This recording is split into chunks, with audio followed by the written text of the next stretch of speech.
Hey guys, what's up? So the OnePlus 9 series is just around the corner, and just like every time, we know quite a lot about these phones, if not everything. In my last video on the OnePlus 9 series, we discussed the specs that these devices will carry without actually going into the details. So in this video, we'll talk about some finer details about the three devices.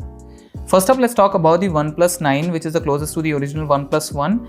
So the phone is rumored to use the same display which was found on the OnePlus 8T. We already knew that it was going to have a flat display, but this is an interesting development. The fact that it's going to use the same display as the 8T gives us a lot about the specs of the display and also what we can expect from it. It will be 6.55 inches in size and come with Full HD Plus resolution as well as a 120Hz refresh rate. You'll also get support for HDR10 Plus and a peak brightness of 1100 nits, although I expect them to make some changes to the display, so maybe the peak brightness or the HDR mode will be improved.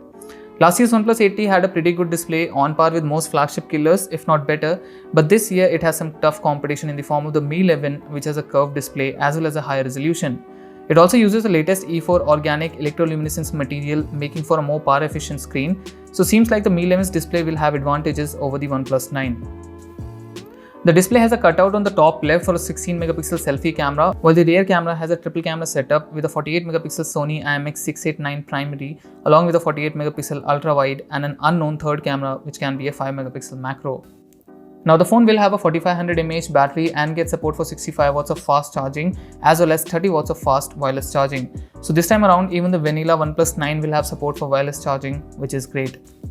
Also, MaxD confirmed that the OnePlus 9 series will come with a charger in the box, so unlike Apple, Samsung or Xiaomi, OnePlus won't be removing the charger from the box just yet.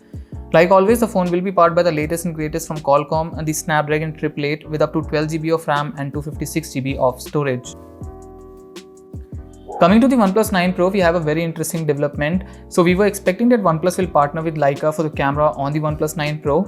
But we got some samples from Dave2D which clearly show a Hasselblad branding on the camera module. So seems like OnePlus had partnered with Hasselblad for the cameras on the 9 Pro and hopefully they have done enough to improve the camera quality. Of course, Hasselblad is not a cheap brand and this partnership will cost OnePlus a huge amount of money, so I just hope it's worth it.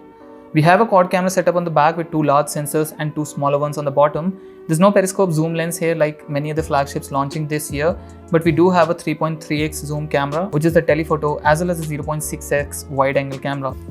We still don't have the full specs on the camera, but we can expect a 64 megapixel primary camera. Another interesting thing is that the display on the 9 Pro will use an LTPO backplane this time around. The OnePlus 8 Pro had an LTPS panel. If you don't know, LTPO displays are more advanced and can save up to 15% of battery. Plus, the manufacturers can vary the refresh rate of the display dynamically, meaning that if the phone realizes that it doesn't need to refresh the display at full 120Hz, it can drop the refresh rate down to 1Hz, which refreshes it once in every 1 second. We also have some screenshots of the settings on the display which show that users can choose to keep the display at QHD Plus or let the phone decide for them, which will save battery as well. Also, there's an option to change the refresh rate from 60 to 120Hz. The 9 Pro will of course be powered by the Snapdragon 888 and come with up to 12GB of RAM and 256GB of storage. Also, it will get the same 4500 mAh battery with 65 watts of fast wired charging, but it is expected that OnePlus will increase the wireless charging speed to 45 watts, which is one of the fastest in the industry. Finally, we have some news about the OnePlus 9e as well. Apparently, the company has renamed it to OnePlus 9R, which was shared by Eve Leaks a couple of days ago. OnePlus is even preparing the support pages for these phones, so we can assume that these are the final names since the launch is now very close. It is expected that the phone will come with a 6.5-inch Full HD Plus 90Hz AMOLED display, a 64 megapixel primary camera along with an 8 megapixel ultra wide. It will be powered by the Snapdragon 870, which is like the overclocked version of the Snapdragon 865 Plus, and have a 5000 mAh battery. That's all the phones OnePlus will announce in March, so do let me know your thoughts on them in the comment section. Thanks a lot for watching, smash the like button if you liked it and subscribe to the channel for more tech videos. I will see you all in the next one. Till then, bye bye and stay safe.